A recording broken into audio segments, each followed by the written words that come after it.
host, Richard Allen, and I'm here also with my co-host, Rockney Schaller. Greetings, everybody. And tonight we have a very special guest. We have retired Air Force Colonel who served in the Air Force for, I believe, 30 years for service to his country, Colonel Rob Maness. Welcome back to the show, sir. It's good to be back. Thanks for having me. So, obviously, a lot of big news this week. The first big issue was that Tuesday, the Electoral College officially selected Donald J. Trump as our 45th president. And I guess the most interesting thing about that is just watching the liberal talking heads in the mainstream media, just their heads are exploding. But Colonel, it's really an amazing thing. Related to that, before we get into all that, I know there was some backstory. There was a story that you had on your Twitter about a never Trumper delegate. Did you want to briefly explain what that was about? Because I know he claimed to be something, and you called him out on it.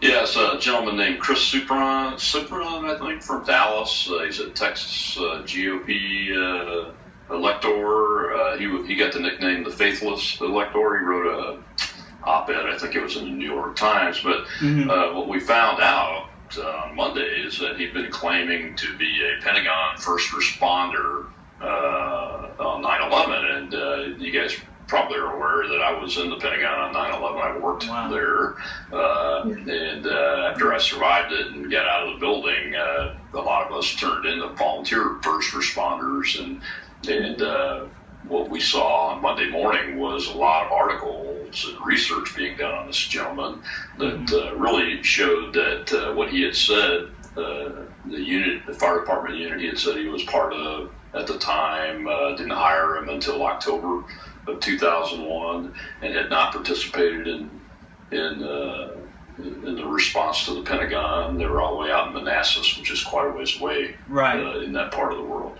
as you know. And then he changed his story and said he was in the Dale City Volunteer Fire Department. So we had folks call them, and they had no record of this individual either. So it appears that not only was he not doing his job as an elector for Donald Trump, because he voted for John Kasich eventually, I believe, he also was a fraud, and that's disappointing. You all are aware of the issue of stolen valor amongst military folks, and I feel the same way about this guy. You know, it's stolen valor, and he owes the whole country an apology after making a fool of himself by trying to perpetrate this. Yeah, I think that is on the same level as these frauds that claim to be veterans and dress up in military uniforms and claim that they've been involved in different military operations and wars, and it's just that is pretty sick. But what I find interesting about it is, despite all of the pressure that was being put on the electors, Trump, of course, did win the Electoral College, but I believe there was actually more defections in the Hillary camp than for Trump.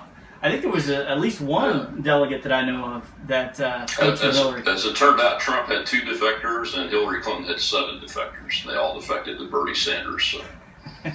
So Trump wins. It's amazing. It's just the mainstream media. Hillary just can't win. I mean, how many recounts did she have, and now she's lost on the Electoral College as well. It's very sickening. The mainstream media had somebody like you or me try to perpetrate a fraud and got printed in the New York Times like the Supran guy did out of Texas. They would have been all over us and everything. And there hadn't been a peep out of them over that. But it's okay. It's gone now. As far as the Trump nomination goes, he's the next president of the United States. It's official according to the Constitution.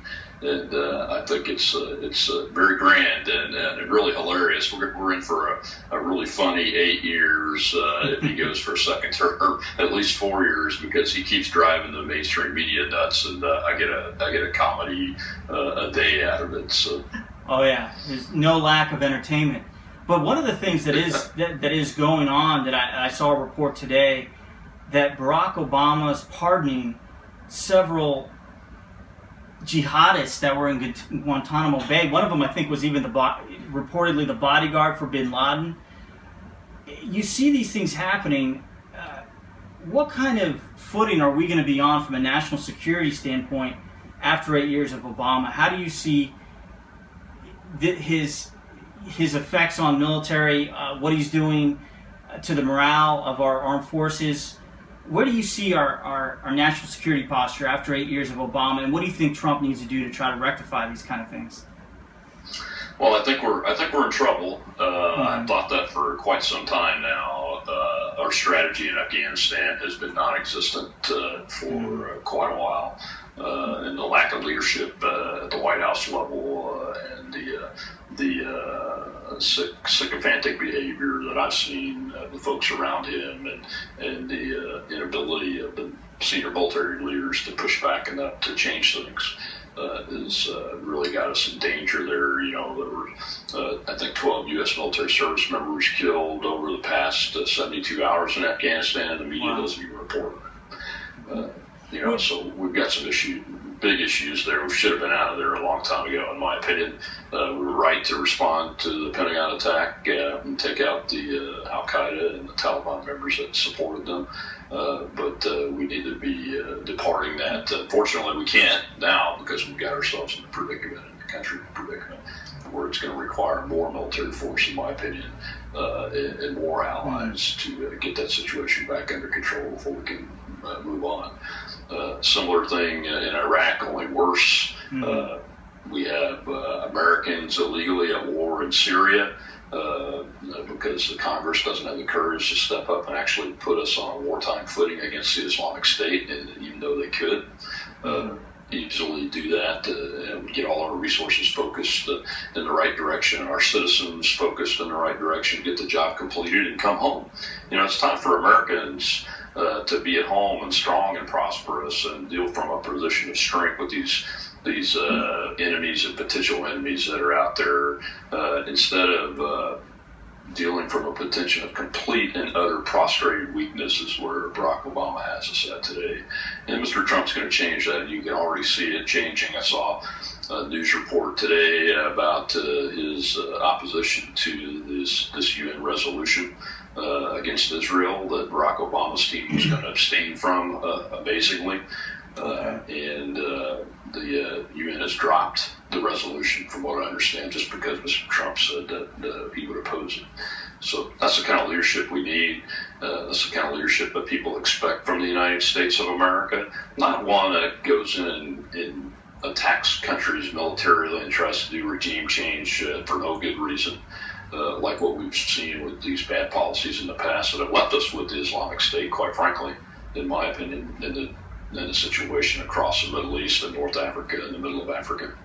And now in Europe, with the IS folks stepping up their attacks, not just in Europe but around the world, but I think they have probably the largest amount of forces in Germany and the countries around it from their infiltration of the refugee flow last year.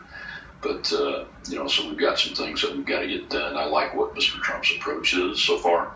It'll be interesting to see who he picks for his service secretaries. I think his Army Service Secretary, Mr. Viola, I think it was. He's a West Point graduate, very successful businessman. I think that's going to be a good one. General Maness, obviously, is a good one. I'm not as familiar with General Kelly over Homeland Security, but I'm sure having a good senior military officer that understands that we need to be fighting this as a military enemy and a nation-state enemy and an ideology more similar to the Nazi ideology from World War II than treating it as criminal activity is going to change our whole perception. Well, Colonel, and you talked about ISIS, and obviously this week we saw the horrific terrorist attack in Berlin. And what's amazing about it is that the terrorist suspect, I think his name is Maness, whatever. He's a Tunisian refugee, and he was already under criminal surveillance. He was on a terrorist watch list. He was arrested previously in Italy, was served in prison. Is this not a prime example of exactly what Trump was warning about that was occurring in Europe, this failed refugee policy, that you have millions of people going into Europe and also hundreds of thousands coming into the United States, that it's a similar situation where our own security officials at Homeland Security, the head of the FBI, all said that these people cannot be properly vetted. What kind of parallels do you draw from this, and what kind of policies do you think that are necessary to restrict and keep these kind of events from happening in our country?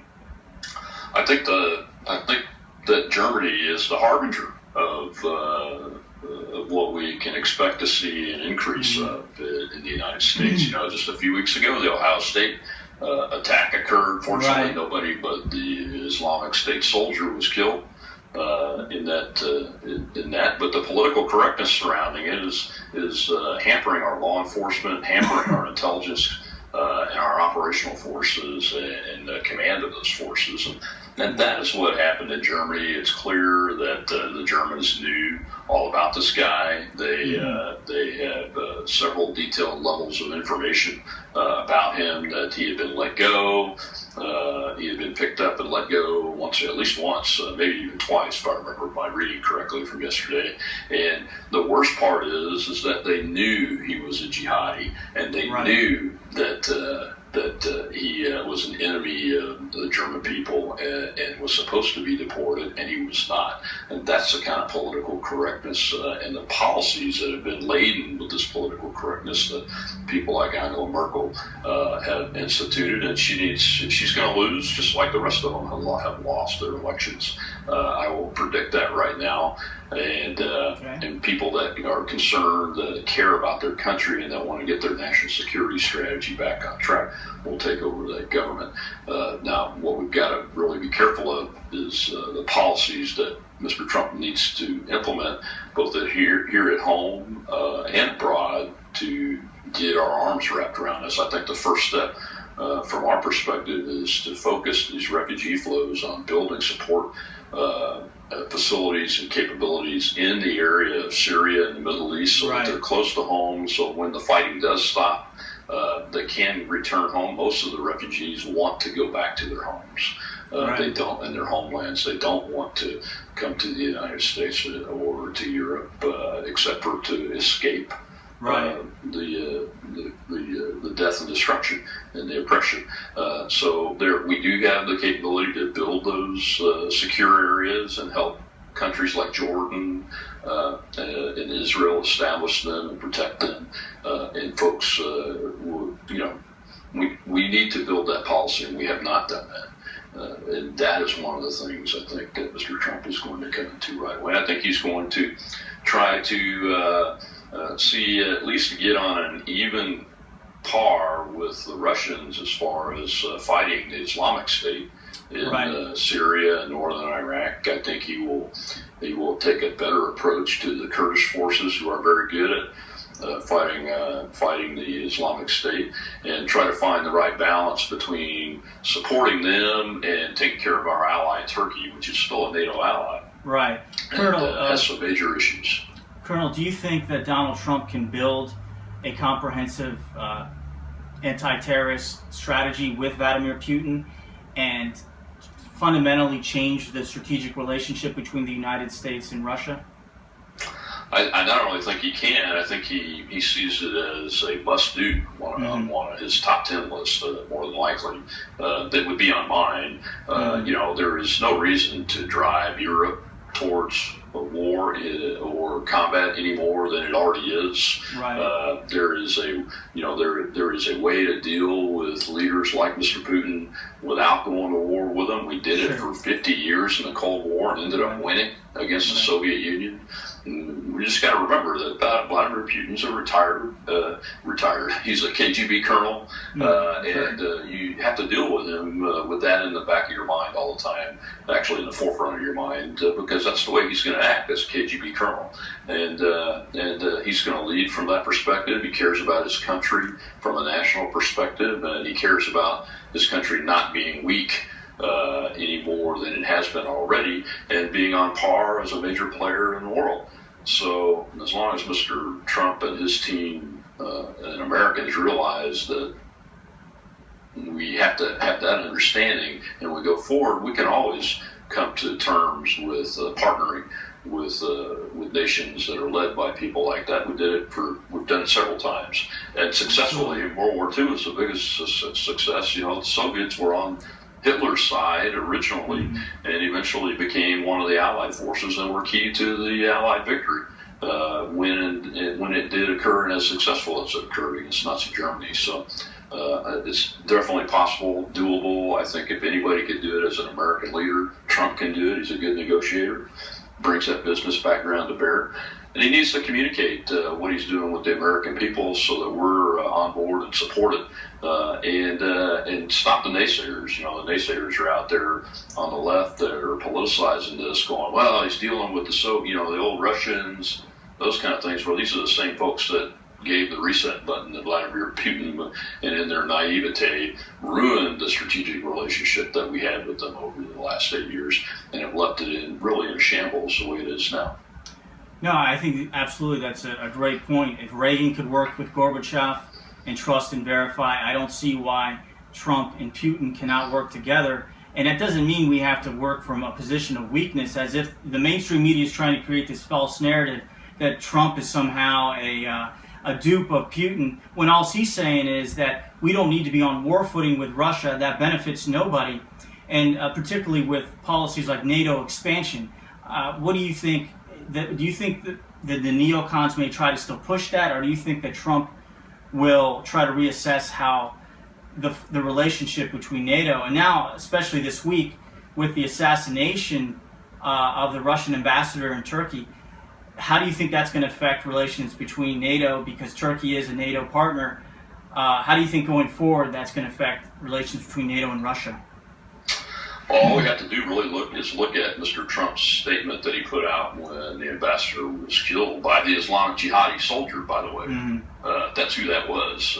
Although he may be a Turkish citizen, he may be in the Turkish security forces. It's my understanding he is. He's an Islamic State soldier. He held up the finger of the Islamic State soldier symbol. Screamed Allahu Akbar. When he was screaming Allahu Akbar over and over again, and that is key to remember that. So, but Mr. Trump's response is what an American president's response should be: is that we mourn and pray for the family of the ambassador of Russia, and they have our condolences, and that we will do the right thing, and if we come across the individuals or that perpetrated this crime, we will help Russia deal with that. As opposed to Barack Obama, which came out with, I can't even remember the words, but I remember it struck me as very low communication level-wise, and more of I've got to put this statement out as a requirement of diplomacy about the loss of their ambassador than it did anything to be a leader on the world stage. And that's what we've got in Donald Trump. Yeah, and since one of the apparent motives of the assassination of the Russian ambassador was for the retaking of the city of Aleppo, what does that say about Obama's and Hillary's policies as Secretary of State that were supporting the so-called Syrian opposition, the Syrian rebels, which we know many of them, if not all of them, are hardcore jihadists? They were committing atrocities. They are al-Nusra basically is Al-Qaeda with another name. They're affiliated with Al-Qaeda. Why did we support them? And what do you think? Is this the real legacy of Obama? Is Aleppo, because they keep criminalizing or demonizing Putin, blaming the Russians for backing Assad, but isn't this just as much Obama's legacy as well? Oh, absolutely. We muddied the waters by going in and trying to nuance our support for supposed Syrian rebels against an ally of Russia, and strategically the ports in Syria are a key strategic point for the Russians. They've had bases there and port access there for years and years and years, and they want to keep that. It's not an ideological issue for them, except for the fact that they know that Syria is a nation state. It has a leader that's duly, whatever he is, appointed under their law and it's being attacked internally, and there's a civil war going on. At least initially there was, but now with the rise of the Islamic State. And the Americans coming in, and people like even John McCain and Lindsey Graham saying we need to arm these folks and those kind of things. Well, the Islamic State turned to the east and northeast to go after the Kurds too, and are after anybody that they see is opposed to their caliphate. This individual that was the assassin there is obviously an ISS soldier, I think it's very, very thin veil of disguise to be called a Syrian rebel as opposed to the Assad regime, when it's really the Islamic State has taken over, and we've spent billions of dollars, unfortunately, of our tax dollars, and wasting them on these folks. And getting these so-called troops killed immediately upon their return, and they take their equipment, to take their training information, and the Islamic State just gets stronger and stronger. So, we've got to. I think we've got to back out of that. It should never have been our job to support Syrian rebels, especially folks that are Al-Qaeda based, Islamic State Caliphate based individuals that are sworn enemies of the West and, of course, the United States of America. Well, Rockney, you were a CT analyst at one point. Do you want to jump in here with any questions? Sure. Colonel? Yeah, appreciate it. Colonel, my idea is looking at things from a 20 feet away from the tree sort of perspective. And sort of the deep underground trends that I'm feeling is that Qatar was trying to put a alternative pipeline through those areas up into Turkey, into the Balkan areas, and to try to bypass the Russians' ability to provide energy to Europe. That could be a problem for Russians selling their products abroad. And that, possibly all these wars and these ISIS rise, it's just basically a complete front to clean the area out. What would you think? Is that possible? Do you think this is more of an energy war rather than just using the cover of terrorism? Well, I think the Russians' role in it is certainly about their strategic positioning in the world, and the energy market is part of that.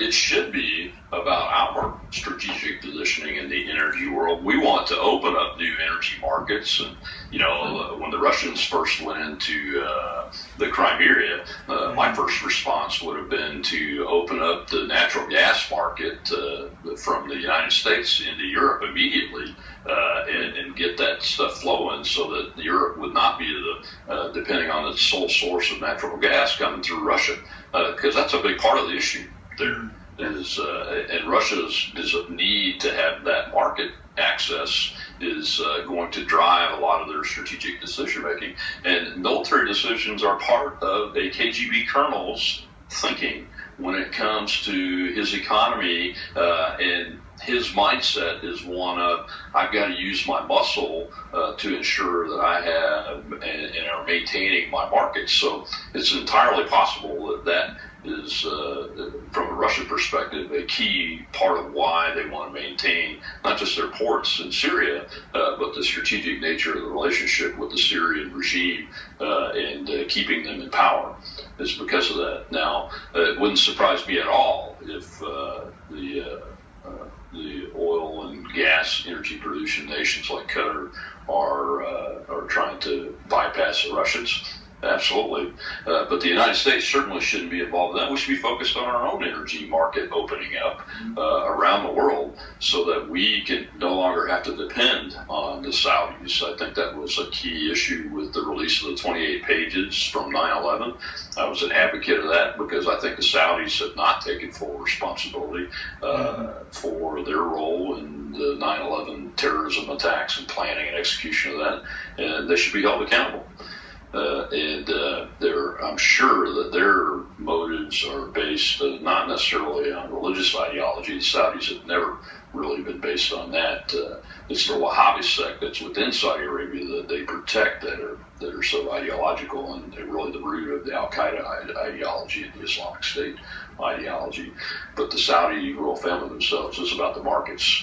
And if it wouldn't surprise me at all, and it's entirely plausible that they are driving through there in order to secure land for pipeline right of ways, those kind of things, to get that strategic energy market access.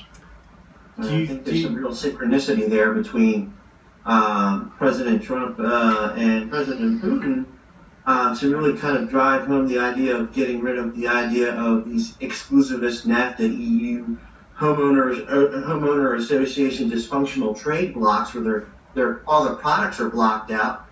If you have bilaterally run trade agreements between countries like Russia and their own opponents and ours and our own interests, a lot more people can have a lot more competition. Maybe from a national standpoint, that sort of idea and ethos works for Putin as much as it worked for Trump. Thereby, there's that synchronicity there that we've obviously been seeing between the two. Yeah, Colonel, do you think that Trump can renegotiate or the kind of the petro change how the relationship between the United States and Saudi Arabia and this petro oil cartel that's been controlling our oil markets for so long? Isn't that part of his comprehensive energy policy? So we're not so reliant on Saudi Arabia, or how should he deal with them? Do you think? When I ran for the Senate in 2014, my energy policy was an all of the above energy policy. I come from Louisiana. We want more energy market share. We were the first liquefied natural gas exporter in the United States. Just sent the first shipment out not too long ago to Brazil, I might add, not to Europe, which is a market that I want to see us open up from a national and a state perspective. So I think that we've got to change that relationship between us and Saudi Arabia, not from a defense perspective per se, because I think that we do want to make sure that Iran does not become the regional hegemon and become nuclear capable, and the Saudis need to be there to be a balance. So we at least need to stay on an allied perspective and relationship with them, but from a market perspective and a trade perspective, we need to, if we have any secret agreements or even open agreements, we should really review all those, and Mr. Trump needs to take a hard look at those and get us out of those, because energy independence is the key to his plan. It's the key to my plan. I think we can get it done in less than 5 years if we really focus on that and get national and state level leadership and business leadership oriented, which is why I'm willing to give Secretary designate Mr. Tillerson an opportunity for his Secretary of State job, and I'm willing to give him the benefit of the doubt to see what he can do to make some of those things happen so that we increase our markets and we are dependent on our own energy and get those markets opened up for our people so that we're building jobs and long-term jobs, not just temporary construction jobs, but long-term jobs in the oil and gas energy market and in other energy sectors too, like nuclear and even wind and solar. I mean, it ought to truly all be an all of the above approach for us. Yeah, absolutely. I think that it would be a truly, if Trump could implement an American energy policy that we're utilizing our domestic resources, it would be a renaissance for this country. It could really revolutionize our economy. It could build hundreds of thousands of jobs. But do you think he'll be able to overcome the built-in special interest opposition perhaps from the Saudi Arabian cartel, but also from the environmentalists and all of these groups that are opposed to this domestic drilling and natural gas production? Why do you think they're so opposed to this? Do you really think it's about the environment, or do you think it's about other interests? I think it's about other interests. I think you saw a reveal of that through the wind power generation, solar power generation support that the Obama administration has given to that industry, to the point where they just prop up companies and they spend $500 billion of U.S. tax dollars on it at the drop of a hat and don't even blink when the company goes under just a few years later. So I think there's other interest in that, and I think there's also an element of more federal control and less state control. Obviously, I'm a constitutionalist. I believe in more state control than anything else. I think the regulatory environment, especially on the environmental side, has really killed the energy business. The coal business is almost is on its deathbed.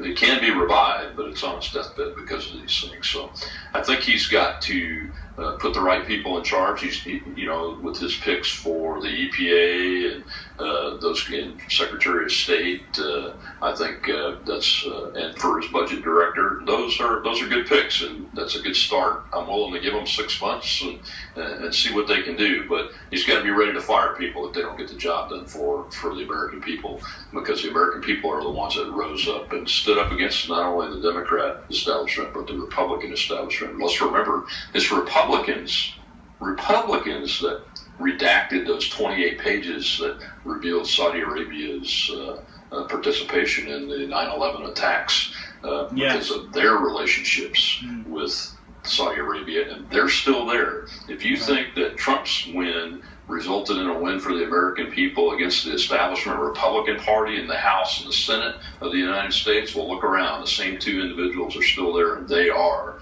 the leaders of the Republican establishment that has maintained that control and wants to maintain their power. So he'll have to go up against them too. And that's where I'm concerned. I'm concerned a little bit with the way he's picking, with some of the picks that are primarily Republican National Committee and Republican Party leadership that has been failing its base, and its base rose up and put Trump in office.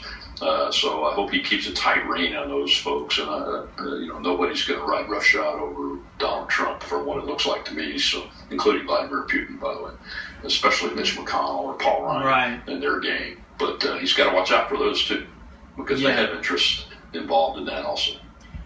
Well, Colonel, we'll wrap it up. But if you had any advice moving forward for President-elect Trump when he does get inaugurated, because you're mentioning a lot of institutional issues. We've seen a broken political process, and you're right, it's on both sides of the aisle. What would you recommend to him? Is there any advice or warnings that you would say, anyone in specifically, or what should he watch out for, and what should be the top of his agenda if you wanted to speak on that? The warning that I would have is now that you're almost finished with your top cabinet picks, make sure that you have citizens that have not been inside the Beltway, that have not been part of the corruption and part of the swamp that you've sworn to drain, just like my PAC, Gator PAC, uses drain the swamp as our motto. Okay. It's that swamp that's got to be drained so we can identify the alligators. And the alligators come from all areas, Republican, Democrat, nonpartisan, special interest groups. So that next two levels down of political appointments, make sure you're really appointing folks like in your service secretaries, folks that are going to be focused on increasing combat lethality of those services and not focused on political correct social policies, folks that in the energy business that are focused on opening these markets and not closed-minded against new energy, but not closed-minded against old energy either. We've got new reactor technology that could really change some things that's safe and clean that we can't use in the United States because the regulatory environment is so bad and opposed to nuclear energy. You can't even start a new nuclear construction project and get it done. So pick folks that are not part of the Beltway crowd and not part of the donor crowd, but part of the people that supported you and put you in office so that let them help the people you picked at the top of these cabinet positions fulfill the policies for the American people, because that's why you were elected, sir, is to fulfill the dreams of the American people and make us the country that we all believe we are part of, a strong one that protects liberty, and one that protects our friends, that cares for the downtrodden and those that are that are poor, but also one that is fair and takes care of the taxpayer and is a good steward of taxpayer dollars and puts power where it's supposed to be according to our Constitution. And most of the power is really supposed to be at the state level, not this big centralized government. That's the next thing, is you've got to tear this bureaucracy apart and start eliminating some of these departments, and I hope that you'll do that. Well, Colonel, if people wanted to find out more about you and your organizations that you're part of, where would they go? You can go to robmaness.com. That's ROBMANESS.com. It's a brand new website. It's finished the Senate race, but it's no longer a campaign website. It's just a website. It's got a new blog on it, and we're posting our media on that site. And you could go to Facebook at COLROBMANESS. That's at Colonel Rob Maness. That's my political page, and you can find us on Twitter at Rob Maness. Please follow us on there and tell us what you think. We're always looking for feedback, and don't forget that this is our opportunity to drain the swamp and get America back on track. All right. Well, thank you, sir, for being with us again, and we'd be great to have you back on another time. Thank you. Thank you very much. Thank you all. Well, it's good to meet you, Rocky. Hey, nice to meet you. Thanks for your service. Thank you. Thank you, sir.